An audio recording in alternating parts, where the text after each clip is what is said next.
ไรเหนื่อยเหลือทนต้องดิ้นรนทุกข์ทรมานไกลจากแม่จอมขวัญหาทำงานอยู่ป่าดงดอนเอาฟ้าเป็นมุง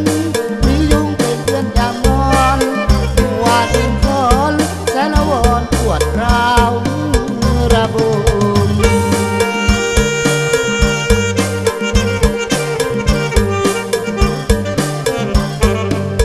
ยามห่างไกลอย่ามีใจเปลี่ยนแปลง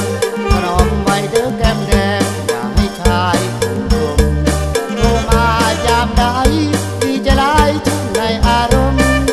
ลุงรถไถสีส้มคิดถึงเอวลมอยู่ทุกเวลามองดูฟ้าหนูเมฆาไหลเดือนลอยต่ำฝนตกค่ำจึงแดดสิงอนก็นอนดีบ่เป็นทุกบ่เว้นตะเว้นสู่เด้อสาวทุกบ่เว้นตะเว้นสู่เด้อสาวยอดดวงดาวเข้ามาสาวหาเงินใส่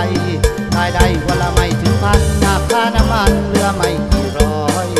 หนุ่มรถไถในหัวใจพี่คำดำกรอยรายได้เหลือให้นิดหน่อยก็ต้องคอยสู้ทนเรื่อยไปต้องทนทุกข์ทรมานจากกำทำงานทุกวันแทบตายสองมือจับพวงมาลัยเหนื่อยแทบขาดใจก็ต้องไถนา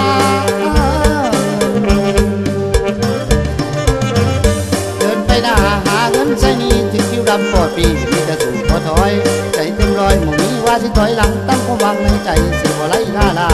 บริษัทอ่างโฆษณาดีเด่นเห็นหมู่มวลพี่น้องเขายอมว่าดีเขาเป็นหนี้มีแต่ความทุกข์หัวใจบ่ตายนายที่เฮานี้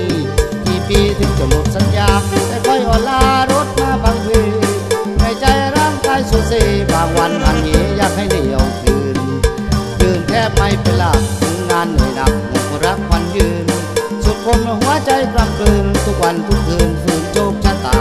ตายดาบหน้าถอยหลังลงทวนหวนไปบุญพี่เป็นหนี้บ่ไหวโชคก็ให้คือสิสมหวังโช